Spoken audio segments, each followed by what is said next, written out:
Hello, everybody, and welcome back to the Log Show here on WSJU and here on YouTube. Trying something new today for Halloween. Happy Halloween to everyone. As you see, yeehaw, I am a cowboy today. Got my little toothpick in. But, Eric don't got a costume over here. No, I don't, unfortunately. Sadly.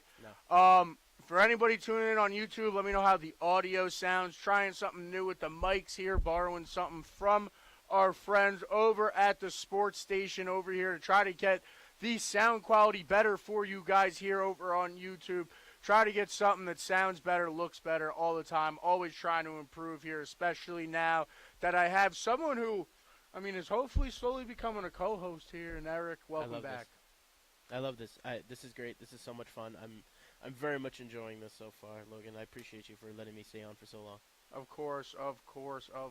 And of course, what we're talking about today is sports, as we always do.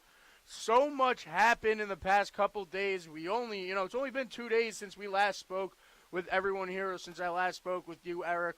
But since then, the World Series has ended. Yes. The Dodgers have become World Series champions there. Not only that, we also have the NFL Week 8, I believe, kicking off tonight. Yes, we do. Which is very, very exciting with the Texans traveling here to MetLife to play the New York Jets after their little slump. Not only that, I do want to talk about, which I wasn't able to get into last week, one of my favorite things, UFC, the Ilya Taporia Max Holloway event over at 308 was so exciting. That was so much fun to watch. And then, in honor of Halloween, I have a little segment for you guys today. Me and Eric over here have put together what we find to be, what we believe are the top 5 scariest NFL players of all time. Our own little list. We'll compare, contrast, have a fun little debate for you guys here on WSJU and here on YouTube. But to start, because, Eric, I know this is your weak spot, but I said this earlier while we were talking, while we were texting, and I do encourage this, bro. Ask questions, because I do when I talk about UFC a lot. I was saying it over text. I tend to believe everyone knows what I'm talking about. Yeah. I tend to believe I am talking to a very small group of people, and they know what they're talking about. But then I do realize that UFC is a growing sport. People are interested. You're interested. There are people out there who are interested that just don't know it. Yeah. That just don't know it yet.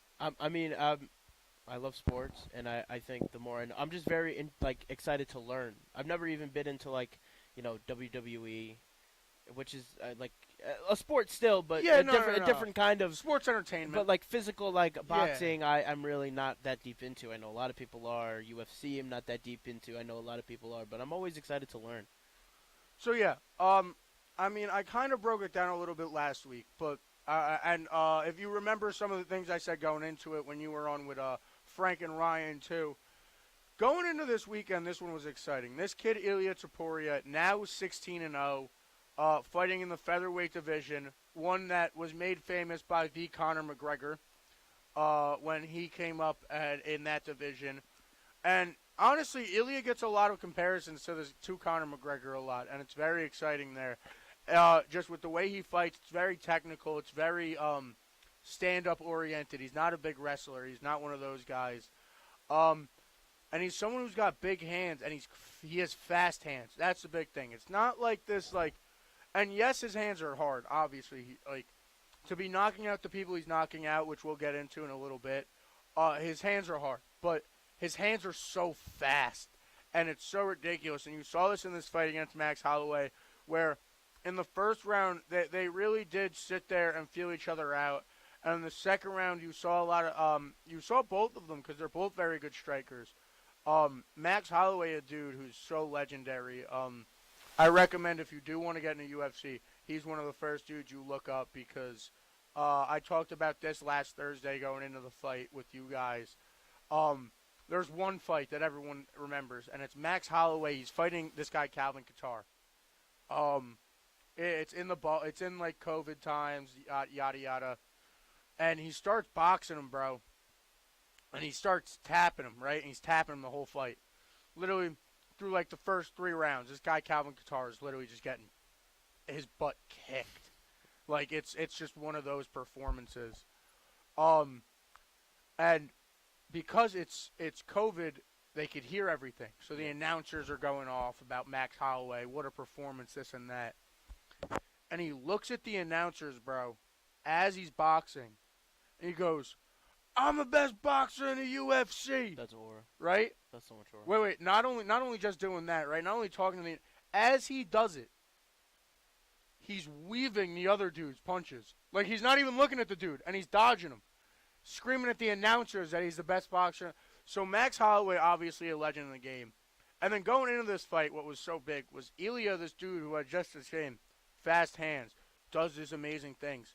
Max Holloway is coming off one of the greatest performances in UFC 300 that happened. One of the coolest knockouts ever there too. But he has never been. He going into this fight had never been knocked down in his entire fighting career. Never even been put to the canvas once. Yeah. Not only that, obviously, if you've never been knocked down, you've never been knocked out. True. So Max Holloway, a man who's known for having an iron chin, got knocked out in the third round. It was so baffling. The closest thing we saw to Max Holloway knockdown in his previous 29 fights or 30 or 35 fights, sorry. The closest we saw to a knockdown was his last fight, where it was like is this a knockdown? And officially it didn't go down as one. Yeah. So going into this fight, he had still never been knocked down, and Ilya, just what a performance, just comes in with a beautiful combo, a similar combo that Ilya's coming off. He won the title against Alexander Volkanovski, who, again, one of the greatest fighters I've ever seen. And when Ilya, he did the same thing to Max Holloway that he did to Volk, which was literally just approach him, feel him out the whole fight in a boxing sense. He goes with this nice low-high combination that gets Max, rocks Max. Max is wobble. You see it in his eyes when you watch the fight.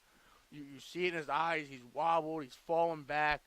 And then Ilya just comes again, rocks him with a right hook, and put him out.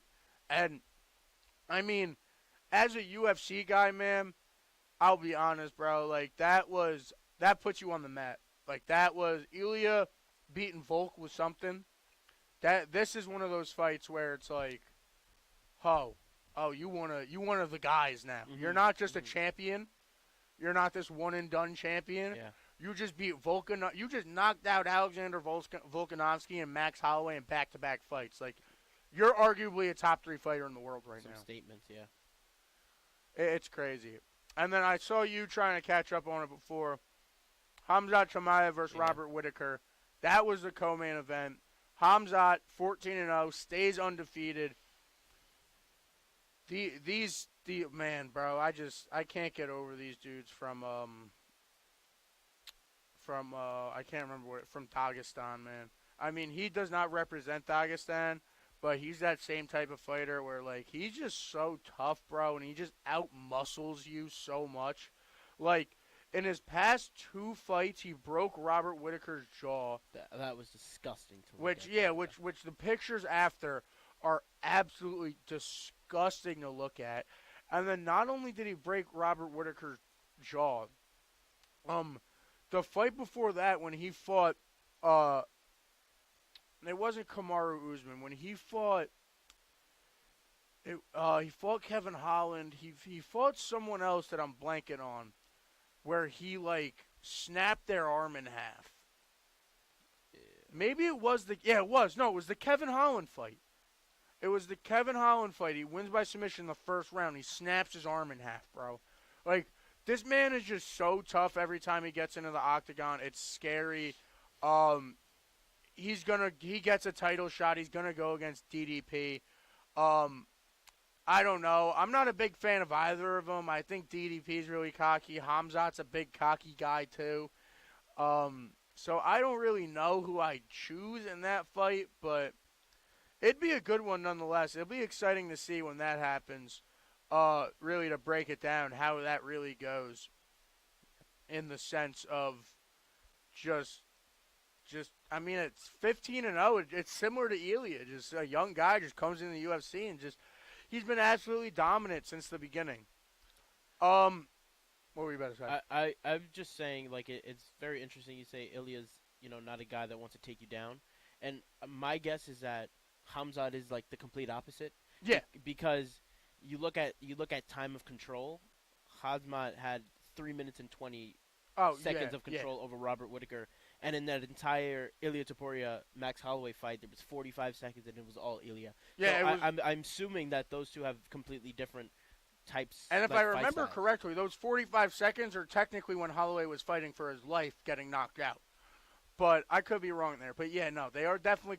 Hamzat's definitely that type of dude where, that's what I meant where I said those Dagestanis. That's how they all fight. Yeah. It's just like, what they literally do is they go for a takedown early, and then they get your back, like they get on your back, which obviously on the ground someone taking your back is tough enough. Hmm. But not only that, they drag you against the cage, and then they just sit on top of you, and just like Hamzat's very good at slipping into submissions and being fast with it. He's one of the better ones at slipping in submissions. But what's so good about them, and sometimes is he just tires you out. Yeah. Now, don't get me wrong. This fight was gonna go a lot longer because like Hamzat tried to slip in a choke there. The choke wasn't under. Hamzat's just so strong that he snapped his jaw off. Like Yeah. he literally dislocated his entire jaw and broke it in half. It was completely disgusting. So that's a whole different story to bring into it. When someone's just that strong, it's kind of scary because it's like situations like this arise where it's just like Hamzat could win by submission, but not by locking in a submission. Like Right. he's just so, like Habib did that to Conor. Habib's first submission on Conor McGregor, it's a neck crank, and a lot of people thought it was a choke at 1st, Mhm. but literally it's just Habib is so strong that he couldn't get under the neck. So what he did was he just grabs here on Conor's neck and just twists his neck as far as he can. Like Yeah. that's where these fighters are so scary, bro. Yeah. It's really scary. It's terrifying. It honestly is. It's honestly terrifying. I mean that's all. Those are the main two fights I did want to talk about with 308. So moving on there. As a Max Holloway fan, that was tough. But what was tougher coming up on the week was last night. Rough. And I know you want to talk about this. You're a big baseball guy, Absolutely. so you love talking about this. You love this right now. Yep. But man, was that tough. Yeah, that's like a devastating bar and embarrassing loss yesterday from the New York Yankees. No, embarrassing. No, not. It's embarrassing. Yeah, It's embarrassing. pretty embarrassing. It's 110% embarrassing. And this is why I'll sit here and say that it's embarrassing. Is, bro, 5 unearned runs in the World Series. Let's start here. 5 unearned runs in the World Series is the most ever in a World Series game. Yeah. It's the most unearned runs given up ever in an entire World Series game. Aaron Judge, that mistake is made by a third grader who wants to look cool in center field. Catch the ball with 2 goddamn hands. Anthony Rizzo, approach the ball. Garrett Cole, attack first base. Like, Anthony Volpe, what was that throw? Don't throw the ball into the dirt, bud. Like, oh my, I could go on for days about that inning. That inning was just so embarrassing. And then on top of that, see, now, Eric, I want to get into this because this is what I talked about earlier with people talking about this game. Now, I just went on a whole rant about how bad and embarrassing those mistakes were. What hurts me so much as a Yankee fan is they're not surprising. Yeah, I saw that same reaction coming from John Boy yesterday. They were like, it's saying something when the players on the field are surprised about these mistakes, but the fans are just like, yeah, it's just another day at the office. Like it's expected almost from this team. Like I'm not surprised that these mistakes were made. It was bound to happen with this team. They got outplayed the entire series. But like I say this where it was clearly a thing that's deeper than just like I said, like we're acting like, and I feel like a lot of people say this, and this is very true. Winning covers a lot. Losing exposes everything. Yeah. Getting swept by the Dodgers, practically swept by the Dodgers. Gentleman's sweep. They Sure. gave us a game. Sure. But winning one game in the World Series against the Dodgers exposes a team a lot. Yeah, absolutely. I mean, and uh, I'm not gonna say that the game that they won was a punt game, uh, which is what was said about the two games that the Mets won in the CS. Which, anyways, but I mean, it's a game that you won right there. Boom, that's a game. There's some momentum that you can build off of that. Yeah. What yesterday was is an absolute embarrassment. I mean, you have it. There's those errors. All right, let's for a second forget about Judge. Let's for a second forget about Volpe. That out, if that out is made by Anthony Rizzo and Garrett Cole at first base, there is a game six. The Yankees Oh, are going back 110% to Los Angeles with tonight, a genuine shot. forcing the first ever Game 6 after being down 3-0 in World Series history. It is 100%. completely inexcusable, those errors and the general response from the Yankees in that game yesterday. And then, not only that, honestly, it's just like there were certain things that I could, first of all, going into this series, I could say a lot. There was a lot of, like I was just saying, winning covers a lot, bro. Yeah. There was a lot of base running errors in both the CS and DS. There was a lot of errors in both the CS and DS. We just happened to win the series. Yeah. So it covered it up. We were able to ignore it. And then, like, I remember they were saying it on the call last night, and they were so right. They go, this game, in all honesty, is such a perfect microcosm of both of these teams' seasons. Because the Yankees were a team that were bound to I hate to say this as a Yankee fan, but the Yankees were a team that were bound to crash. Don't get me wrong. This team gave me a lot of excitement this year. It gave me a lot of hope this year. They brought me back to a place I haven't been since I was a kid, and I appreciate that team for that. But then again, we were talking about it before we went live. This was not a World Series team. Yeah. They deserved to lose the series. They deserved to lose the game. Yeah. They didn't. You could argue they didn't even deserve to be there in the first place. Yeah, I think this is as much of the Dodgers winning the World Series as it is the Yankees losing the World Series.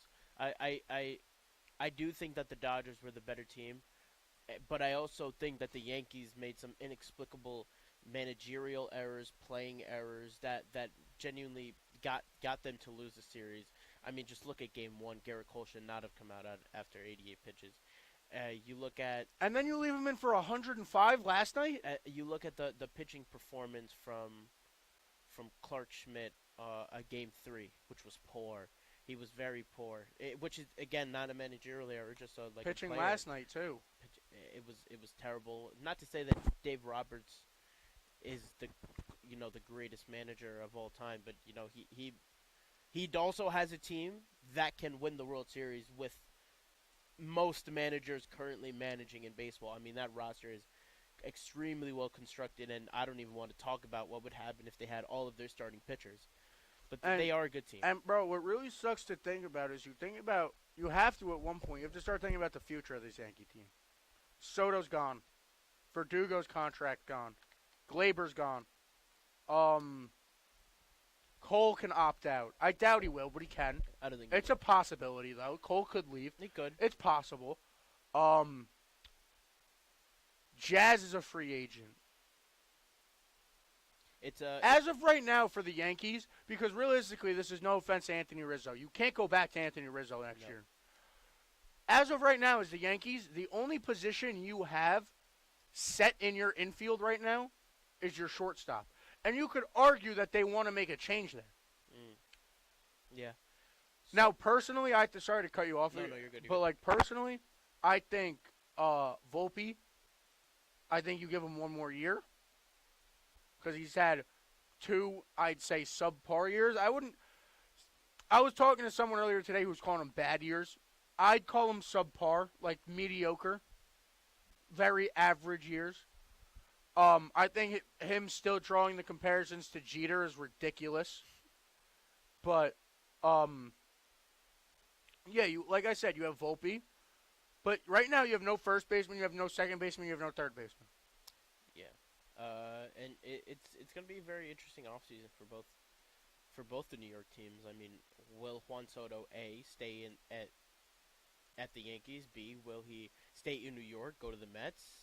Where will he go after that? I mean, Think San Francisco's an option? I've been thinking of that I don't recently. think They have a lot of money. I don't think he goes to San Francisco. Is it the whole like you just don't think he goes out west thing? I don't think he goes out west again.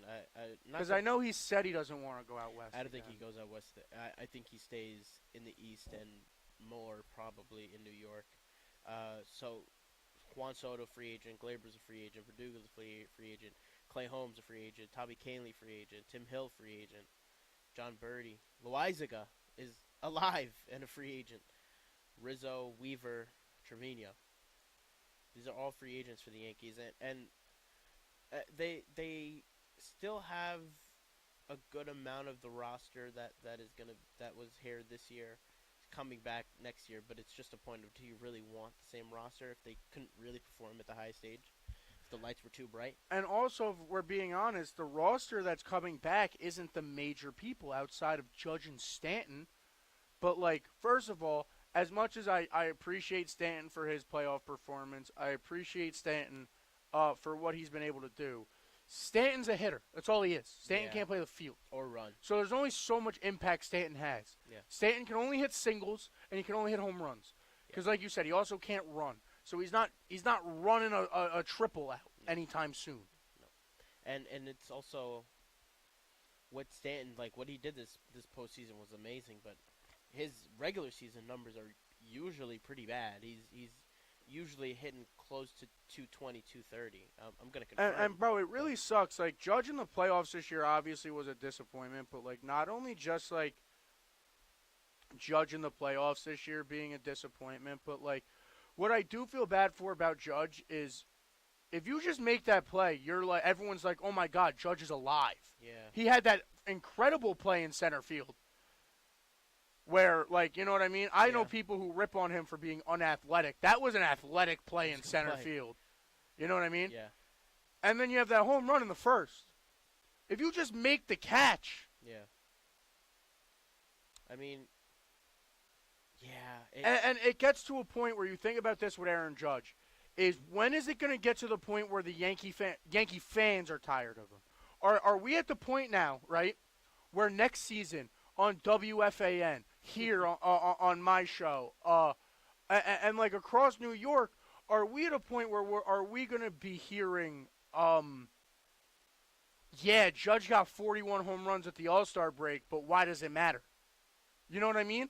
Are we going to start getting those sentiments out of people? Yeah, I mean, personally, I don't like those sentiments. I think he's a huge piece of why I think the Yankees made the postseason. And yeah, the postseason was rough.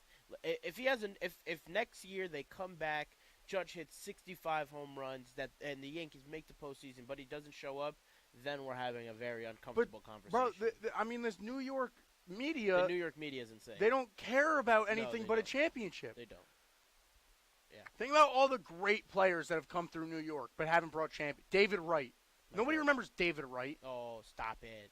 Yes. No. I mean, obviously, no one outside of New York. That's what I mean. Like, obviously, Mets fans do, but like, no, but like, even when Yeah. it comes to the New York media, like, they don't talk about David Wright. Like, like he was a great player. He should be. Yeah. Exactly. Even players like pitchers. Noah Syndergaard was great when he was here in the Mets. Yeah. Didn't bring anything. DeGrom. DeGrom. Like, but you know what I mean? To this day, people are still talking about Seaver, and people still talk about Reggie Jackson, and people still talk about.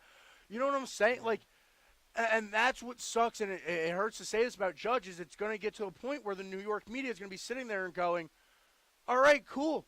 You hit 55 home runs again. Yeah. Well, good job. What did you get at the end of it? But, like, what did that get us? Where did that get us at the end of the day? Yeah, that's true. Yeah, very uncomfortable conversations to be had if this does continue.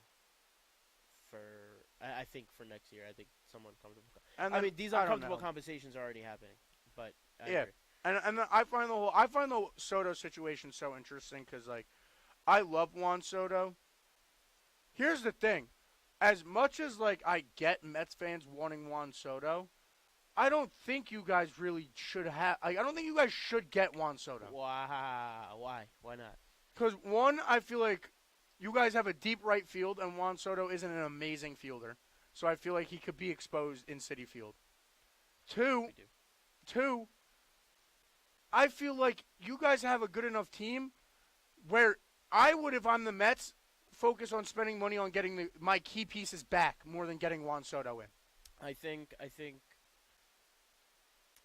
We have. hypothetically, if you could bring back Alonso and the people you need, and somehow fit Soto in, yeah, go Yeah, ahead because it's Juan Soto. it all depends on how much money people like Pete, Sean Manaea, Joey Q, Jose Quintana, how much they're gonna want to get. Like if Pete Alonso wants $200 million, he's not going to get $200 million, and that's just gonna be But like that is the fact of the matter. in a He's not weird getting in a $200 million. weird way, are you upset? Like, would you be upset if they pay Pete a little, overpay Pete a little bit? You know what I mean? If, But then you bring back like Marte on a discount because well, Marte played well. well, if us overpaying Pete is the reason why we don't have money for Juan Soto, then I'm upset. Then I'm like, why did we get? Then why did we pay so much for Pete Alonso when we could have had Juan Soto? I mean, Starling Marte is getting old. Yes, he had a good year and honestly overall disrespected year for Starling Marte. But I mean, he's like a fourth outfielder now. But Brandon Nimmo's gonna be in left. We have Juan Soto in right. We do need a center fielder. We we do need a second. Well, it all depends on how the pieces are looking. If Ronnie Mauricio is going to be healthy, if we have like Jet Williams coming up as well, playing infield and outfield. But it all depends. But I would love Juan Soto. Oh man, that 1 through 5 would be I mean, crazy with Juan but Soto. that's what I mean is, and I'm using the Mets as an example, but I mean this for a lot of teams, even the Yankees, Yeah, Is Juan Soto become so valuable, right? yeah, With now this $600 million contract, that more he's almost too valuable for a team to like for any team, but like a team like the Dodgers where you could just bring him in and he just, you know what I mean? You're not really losing Pete. Like bringing him in, you're losing so like for example with the Yankees, right? 600 million. I just brought up that right now the Yankees don't have obviously the pieces will fall how the pieces fall. But going into the offseason, the Yankees don't have a catcher, arguably. You know what I mean? Because Wells is okay, and I'm not a big Trevino fan. You don't have a first baseman. You don't have a second baseman. You don't have a shortstop. You don't have a right fielder. Or if you do, it's Juan Soto. Let's say you sign Juan Soto. So you have Juan Soto, you have Aaron Judge, and you don't have a left fielder. yeah. Is Juan Soto really worth all those? What? John Birdie's going to be my first baseman next year? That's a problem. You know what I mean? That's a problem. Yeah. Because Jazz is also going to want a lot of money. Do I want to overpay Jazz for that experiment for a whole 182 games of that flashiness and? Yeah. It's very interesting because like what the Mets really need is pitching. I think next year our guaranteed guys are Kodai Senga, David Peterson, Tyler McGill. Yeah, that's three. Because I believe Severino was a 1-year deal or a 2-year deal. I believe it's a 1-year deal. Sean Manaea is gonna opt out. Jose Quintana's gone. So we need a lot of starting pitching, and there's a lot of starting pitching available. That's Corbin what. Burns But that's is what gonna I'm be saying. Wouldn't you huge. rather, as a Mets fan, wouldn't you rather spend your money, even if you do hypothetically maybe overpay Pete for Pete to come back, but it gives you more money to split around. You know what I mean? Maybe go get a starting pitcher. I don't think I have that fear because of Steve Cohen. If we had the Wilpons, I think I have that fear that you know what, maybe Juan Soto isn't for us. But we have Steve Cohen who is not afraid to go over the luxury tax at all, and we've seen it. Because, like, I don't know, bro. There's a lot of good free agents. And that's why, like, as good as Juan Soto is, this is one of those years where it's just, like, there's a lot good available. Yeah. Like, bro, I'm looking at it right now, and I'm talking about just unrestricted free agents. So I'm not talking about opt-outs or anything like that. You know what I mean? Like, you got Paul Goldschmidt. I mean, he's old, but Paul Goldschmidt's still an okay player. Teoscar Hernandez coming off a great playoff run. He would be huge. You have Patrick Corbin. Yeah. Like You got Alonso, who's not as much. You got Bregman's a free agent. Conforto's a free agent. Like, Yeah. you know what I mean? Yeah, I think Ozuna's on a club option. Ozuna You know what I from mean? the Like, Braves. Well, and Jorge Soler just got traded as well. Not a free agent piece, but that is news already. but He like, just got traded. you know what I mean? Like, Yeah. Flaherty coming off what he just did in LA is a free agent. Yeah. There's a lot of good baseball players in free agency where it's just like, Yeah. if you have all these holes, is it worth $600 million? Is the question. Yeah. That's the question. Yeah, it's also depending on how the contract is I mean, set. I love Juan Soto. I'm not going to be upset if the Yankees re-sign Juan Soto by any means. can't. I'll put. That's what I'm saying. Like, I'll put that on air because I know it's like my sentiment right now sounds like I don't want Juan Soto. Yeah. I'll gladly take Juan Soto Yeah. any day of the week. Yeah. But I'm just saying, in the grand concept of building a team, you do have to ask yourself the question: is it too much for how much we're losing Right. to just bring in Juan Soto? Yeah. And I mean, if we're talking about teams that are bringing in pieces at what cost? The Jets bringing in pieces at the cost of maybe winning today against Houston, baby. Let's go, Jets. Hey, that one is a fun one. I will be at the game tonight, surprisingly enough, so I will be strapping down my Saints banners for the night and rooting for the New York Jets. Shout out Jets fans. I love you guys. So as they say up in Pittsburgh and in the Yinzers say on the Pat McAfee show, shout at my Jets fans. Shout at my man, Fireman Ed, who will be lively down there tonight in MetLife for this game as the 6-2 Texans, missing Stephon Diggs, missing Nico Collins. Yep. Who else is on that IR if you have it up? Let's see. Because I know Joe Mixon is still coming off the injury. I'm expecting him probably to play tonight because he played the past 2 weeks. Their center, Jared Patterson's out. Jamie Ward. Jamie Ward is big too. So a lot of missing pieces. This is an injury-riddled Texans team, 100% going into this game tonight at MetLife against the Jets, who, dare we say, they're a haunted house or a graveyard on the Halloween theme. I mean, I know that Jets fans have certainly placed their souls on the grounds of MetLife because they are woeful and their hopes have died already this year. Tell me this. I'll tell you this. It seems like Aaron Rodgers, if we're keeping this whole Halloween theme, I could keep the puns coming. It seems like Aaron Rodgers signed a deal with the devil, or some Jets fans did, and the devil's winning the deal.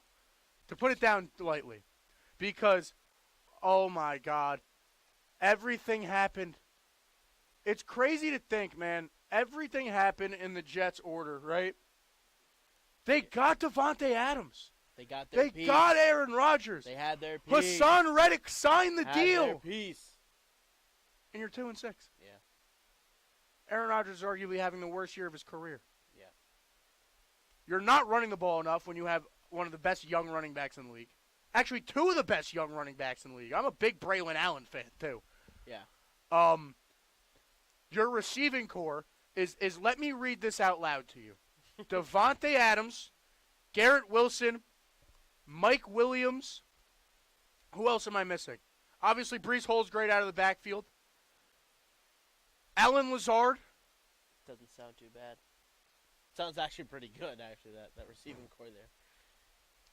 And just a note, by the way, the kicker, Greg the Leg Zerline, baby. Greg the Leg. You got to make that field goal. You can't. He's on the injury reserve, and the Jets have picked up 2 more kickers. Injury reserve, I say. That's one of those situations where Greg the Leg, shout out Greg the Leg, he had a great career. Back in the Rams, when he was on the Rams, Greg Zerline was automatic, man. But that time has since passed. And Greg is no longer automatic. Yeah. It's just like, I don't know. As the Jets are looking right now, man, and this is what sucks so much about the Jets, and this is where all these question marks arise this year for the Jets, is it's like we just listed all those pieces, and you'd be like, oh, they're 2-6. Their defense must suck. No, they can't score. Yeah, their defense has actually been all right so far. Their defense has been pretty solid all year, actually. Yeah. They can't score the goddamn Yeah, ball. they can't score. It's been rough. It's whew. They one of the kickers they just signed, Riley Patterson, last played in 2023 with the Detroit Lions and the Cleveland Browns. That is one of the guys that they have just picked up. I'm currently looking at the other guy, which is Spencer. Spencer Schrader. Spencer Schrader is the other kicker that they just picked up. I mean, bro, kickers are a commodity in today's league, and I don't know. I feel like it's weird because kickers are such a weird position in today's league because I think they're taken for granted a lot. I really do. Because, like, I don't know. I don't want to use the word pisses me off, but I am going to say it pisses me off, right? It genuinely pisses me off when, I'll use a good kicker, for example, too. When, Justin Tucker. Yeah, Justin Tucker. Goat. Or Evan McPherson in Cincinnati. Young Hoku. Trot out for a 45-yard field goal.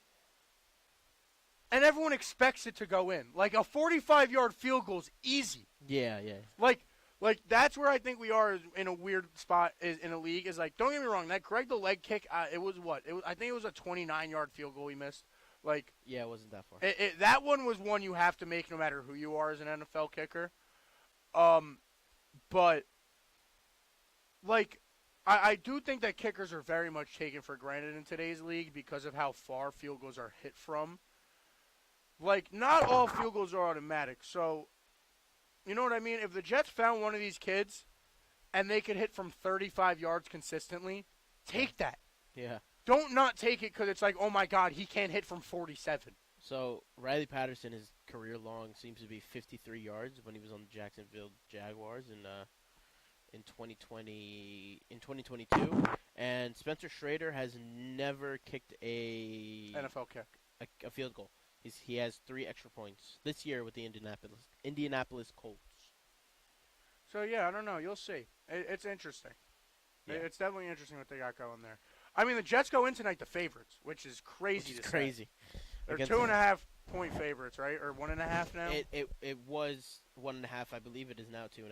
So they're 2.5-point favorites, which is just absolutely insane to think. Yeah. I mean, it's pretty scary. Yeah. Speaking of scary. You want to get into it? Let's get into it. All right. So, new to the show, we're doing a little segments here. A little segment. We like something we new. like segments. You know what I mean? It's Halloween. We like segments. We flip it up. We go crazy. We have fun. We like it. So, woo. We will say our top 5 scariest NFL players of all time is how we made our list. Yes, We'll start at 5, go to 1. Yeah. I believe that's how I did my ranking. Yeah. That's fine. We'll go back and forth. Yeah. And we'll just have a little friendly debate, a little discussion about it. Yeah. So, you want to kick us off? Yeah, I'll kick us off. At number 5, I have Ray Lewis. Number 5? I have Ray Lewis at number 5. Oh, that's high. I have Ray Lewis at number 5. That's high. I mean, first off, built man. Oh yeah. He is one of the most physically fit looking NFL players ever. He's wide. He's huge. He's built crazy. 6'1", 240. I would never. I would probably rather take. I don't even know. I'd rather do something really bad than get tackled by Ray Lewis. Ray Lewis is a scary dude. And he's in the middle of the field, like right smack. Any position, anywhere he could move, he could get you. That is my number 5. I mean, I'm not gonna lie. Giving you a little future insight to my list, I'm surprised you found 4 players that you feel like are scarier than Ray Lewis. Yeah. So I don't know. I have a number 5 with some recency bias because I felt like he had to go in here because it's something we've never seen before. Okay. At number 5, I have someone who is also now currently a Baltimore Raven. I know who you're going with. their running back, Yeah, I know who you're going with. Derrick Henry. Yeah. Now, don't get me wrong. Just missed my list. Derrick Henry is not the best running back of all time by any means. No. That is not where I'm putting him on this list, is because he's so... If I'm doing it because of that, I'm putting Bo Jackson, Barry Sanders, Sure. Jim Brown. Sure. Those are the top Yeah, three sure. of running backs. Sure. You know what I mean? This is why I have Derrick Henry on here. Man is 6'2", 247 pounds. Yeah. Man plays running back. Yeah. That man, back on his combine, ran a 4.5 That man can run 40 yards in 4.5 seconds at 247 pounds and 6'2". Yeah. Do you want to tackle that? No, thank you. He has a 37-inch vert also, by the way, so he could clearly jump over you. Yeah. His max squat, 495. 495 pounds. His max bench is 380. Right. And then, 10,000 career rushing yards. He's currently sitting at 99 career touchdowns, so watch out for that this weekend. Close. For his 100th career touchdown. But, dare I say more, that man is terrifying. No, he's absolutely scary. In a similar vein. Oh, also, actually, just No, throwing it out there. Go. Is we should have done this. Honorable mention. Would have yours been Derrick Henry? Yeah, no, he was just off my list. Because my honorable mention that I completely forgot to throw in here is honorable mention that I do have to say, also recency bias. Just say the name, I won't get into stats. Aaron Donald. Okay, yes. He's my number 6. So, I'm going in a similar vein with you, with your Derrick Henry pick, and I'm gonna go beast mode. Marshawn. I like. Okay. And I guess now that I'm thinking about it more specifically, probably Marshawn after he did not get the ball in the Super Bowl. That is probably the scariest. When Malcolm Butler intercepted the ball, I mean that's just a thug at that point. If we're talking about him in that moment, that's what I'm saying. I would not want to have interacted with Marshawn. Well, this is that. where Pete Carroll lucked out in that moment. Marshawn Lynch has said this now in interviews. He left the field. Yeah. I would have been so scared. If I was Pete Carroll and I saw Marshawn Lynch walk off the field knowing how much of a thug that Marshawn Lynch is, yeah. I would have been scared he's going back to get his piece. Like, I would have been that terrified. Yeah.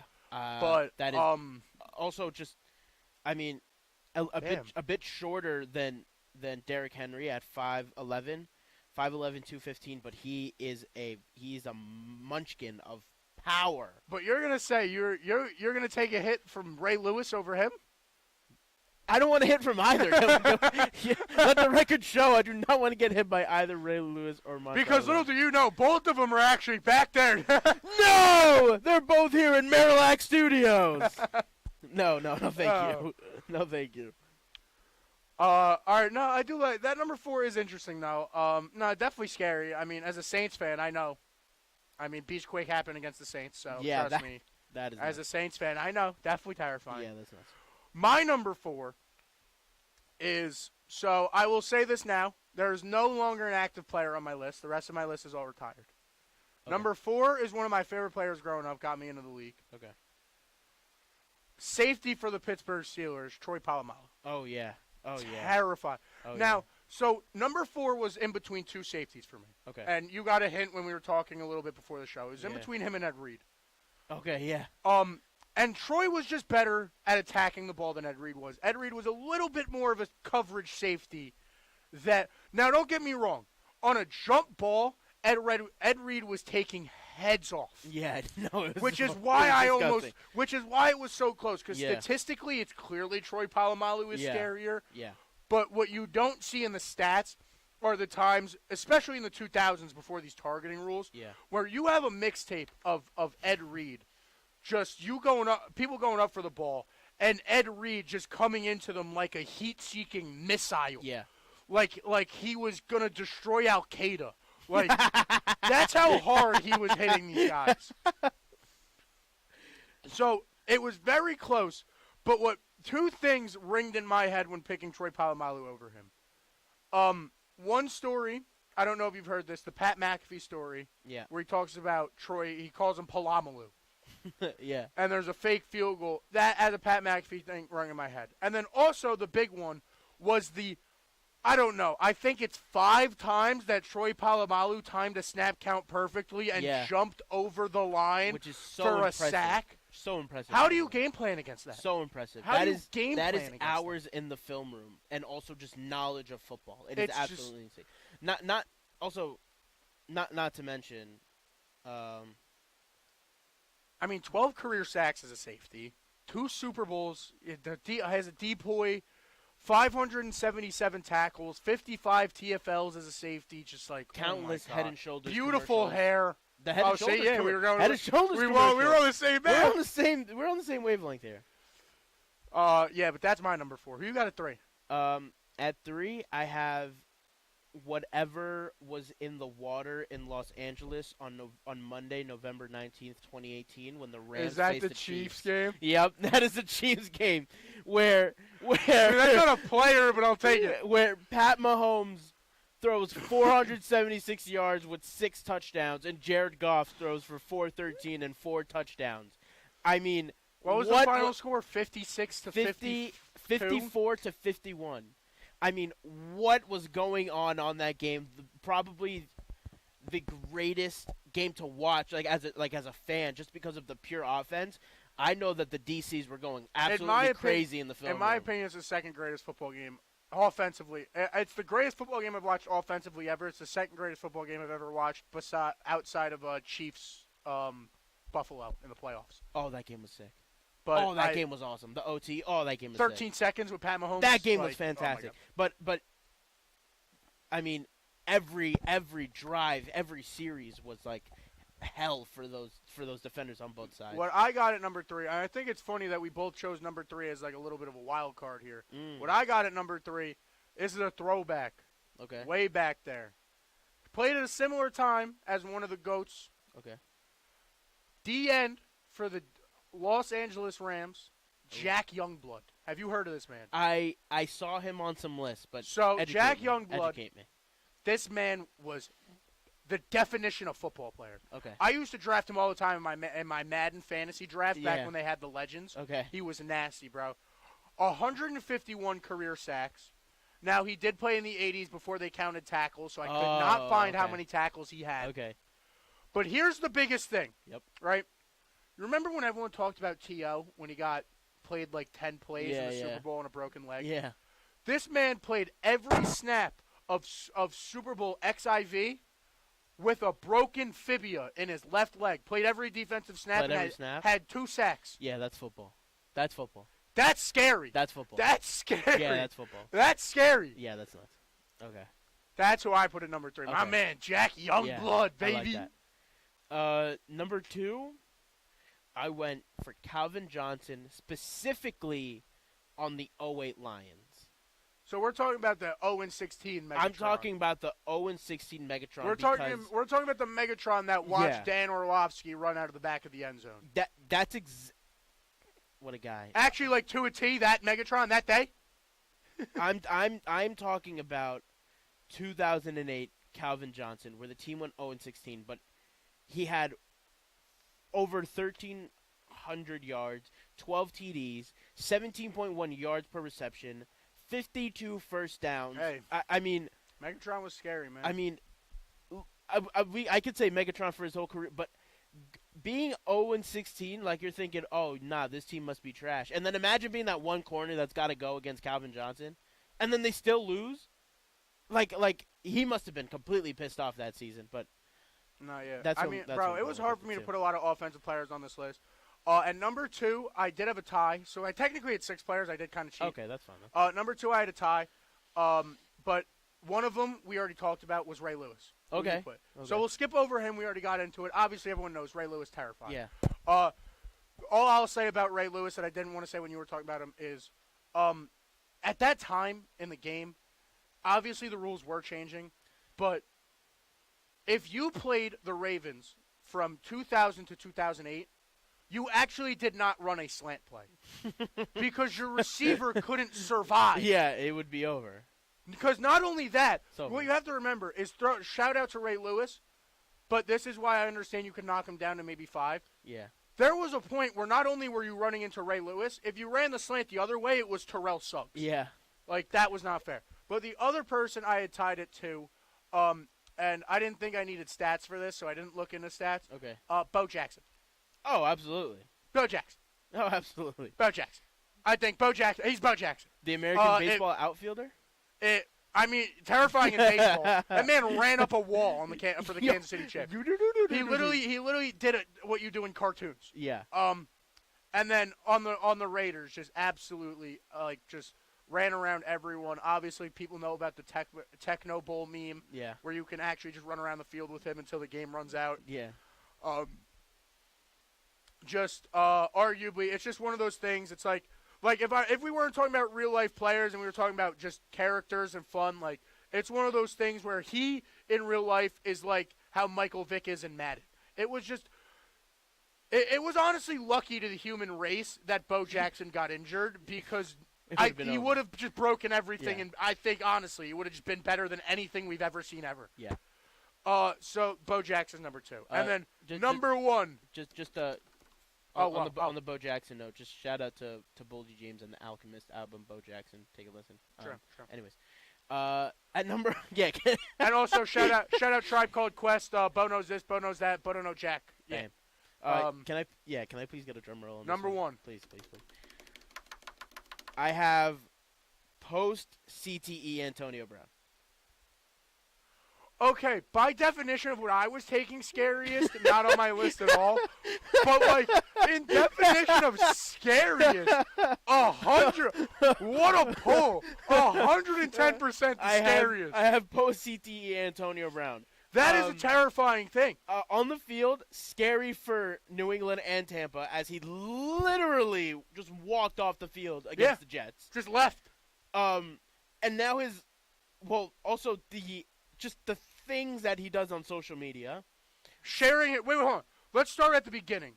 There was sharing his feet with the Raiders when his feet got when his feet got burned from ice. And it was the worst thing I've ever seen. It started there. So you forgot about that, didn't you? I can't forget about when that. He shared his it was almost as bad as Deion Sanders sharing his 2 toes. Yeah.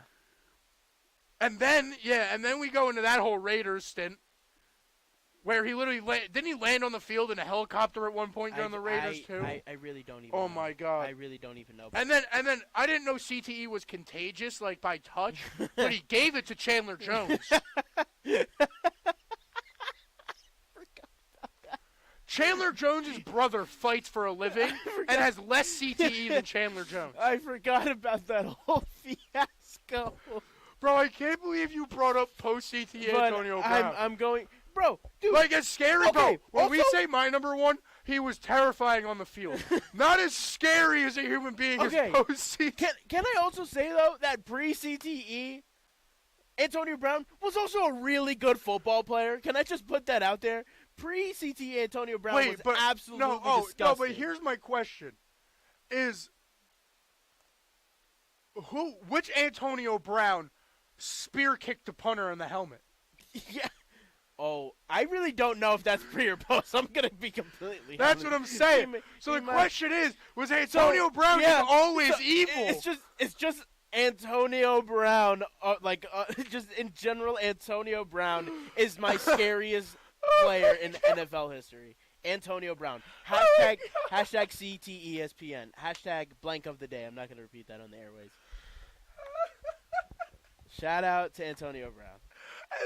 And then he released his area online too. Oh my God! Shout out Antonio Brown. Hashtag CTESPN. Hashtag CTESPN.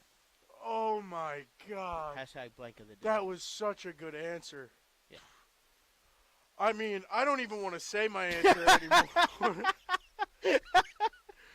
Because my answer's a great football player. My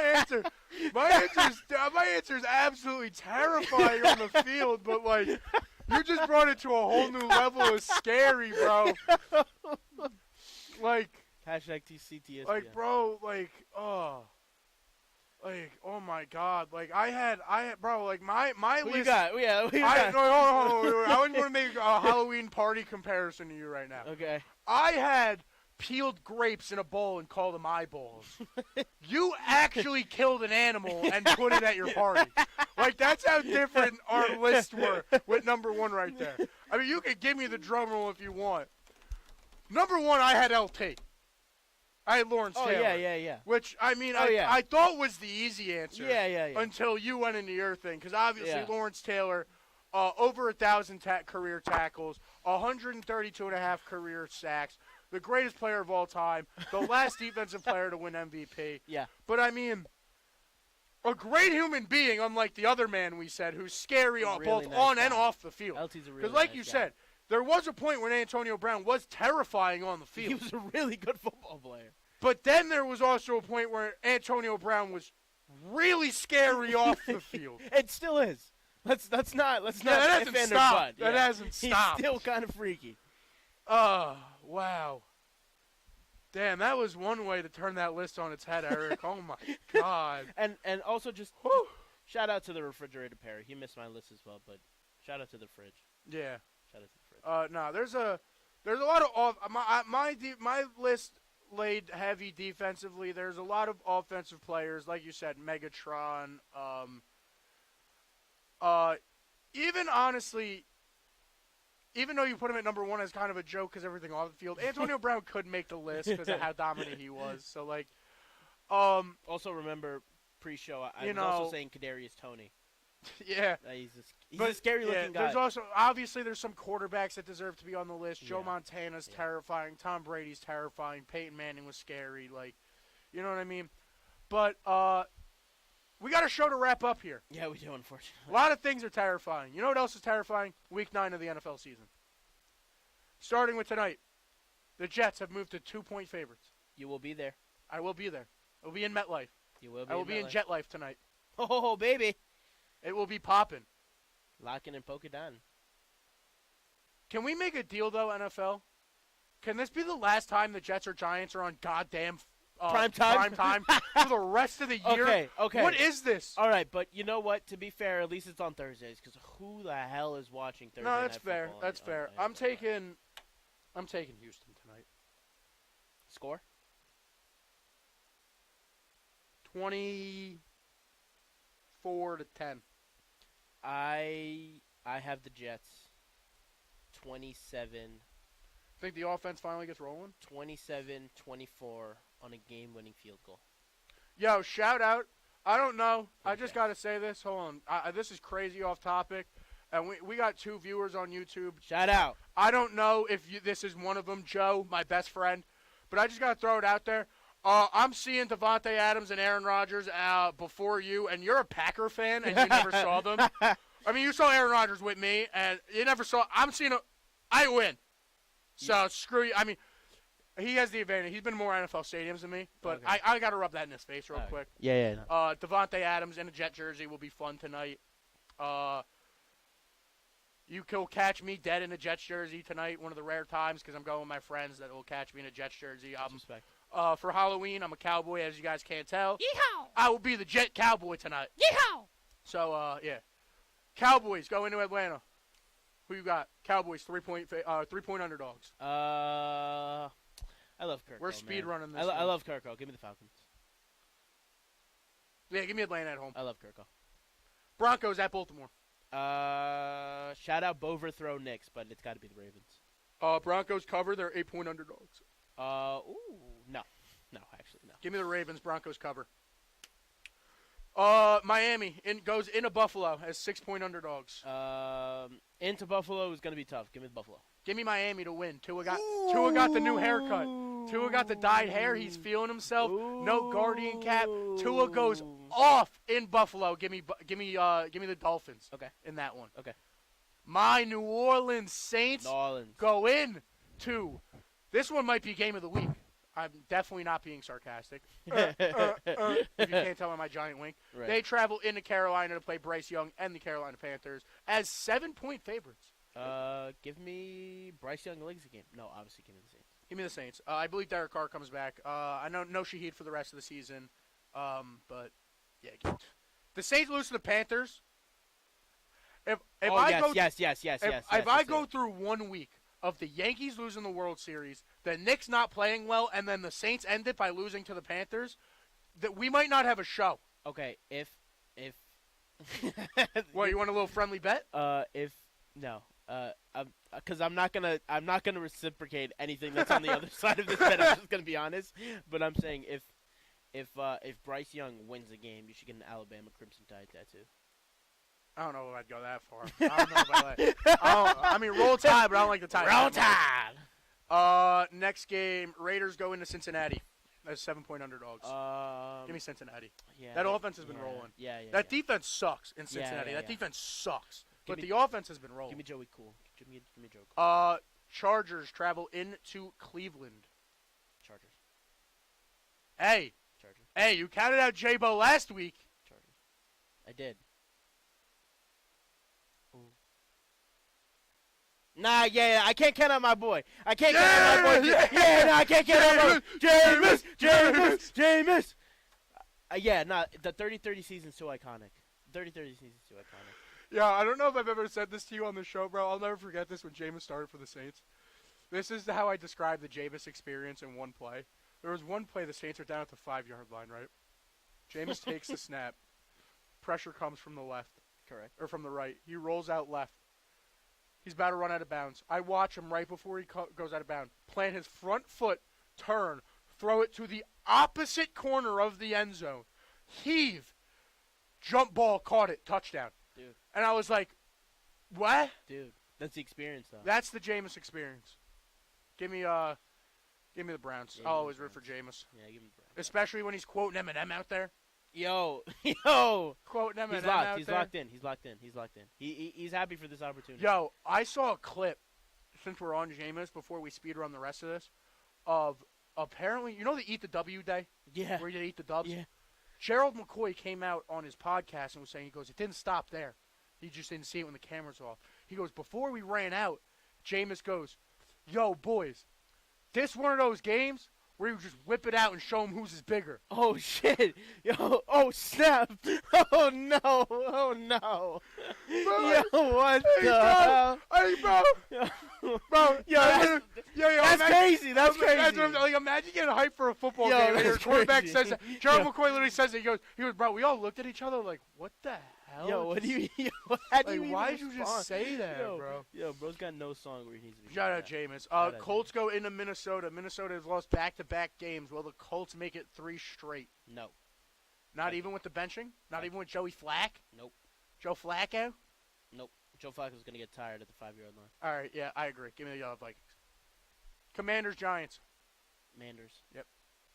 I don't think I have to explain that one. Patriots, Titans. Oh, my God. I thought Saints Carolina was a bad game. Heavyweight matchup right here, baby. Give me Drake May. Back-to-back games. If he even starts, but. Oh, yeah, he got hurt last week, didn't he? Yeah, whatever. Give me Drake. Forget it. Jacoby? Yeah, give me Drake. Jacoby versus... Nah. Who's starting for Tennessee these days? It's, what's his name? It's Will No, it's not. It's, Who got hurt? I'm blanking right now. Why am I blanking? It's the starting quarterback. The fact that I don't know this is so it's Mason Rudolph. I was thinking it was Bailey Zappi for some reason. Give me the Patriots, unfortunately. Yeah, I'm gonna stick with the Patriots. Bears at Cardinals. I don't think the Bears bounce back from last week. I think it just continues. You think so? I think that hurt too bad, man. I don't know. I think that one hurt too much. No, I like Caleb. Give me the Bears. Give me the Cardinals at home. Divisional matchup. Lions going into Green Bay. Jordan Love might not play. Oh, that's huge. Oh, that's huge. Jordan Love, groin injury. Do you play him, though? If he's 50-50, do you play him? Because I say no with the way that Malik Willis played. No. But give me Green Bay. Same. Rams, Seahawks. Seahawks. And a thriller here on Sunday night, the Jaguars at the Eagles. Give me Jacksonville. Yeah. You like how I called that a thriller? Why not? Give me Jacksonville. It's not gonna happen. But give me Jacksonville. I'm trying to see. Give me the Eagles. Give me the Eagles to win, but I'll take the over/under on Sirianni yelling at Eagles fans. Last one, Bucks go into Kansas City to play the last undefeated team, the Kansas City Chiefs, off a bye week. Chiefs. Yeah, Chiefs by 1,000. Yeah. All right, guys. Thank Sorry, you Tyler. guys all for tuning in on this great Halloween show. I know it was a little chaotic, a little all over the place, but I mean, I had fun. You had fun, Eric? I had a lot of I fun. had a great I had a lot time. of fun.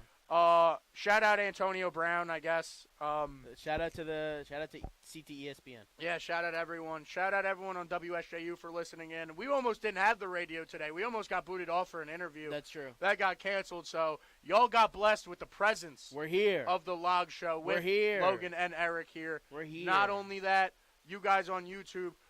Anybody tuning in, if you guys are someone close to me, please text me. Let me know how the sound quality was today with these mics. Trying something new here. Used some of the sports equipment, so wanted to try something new.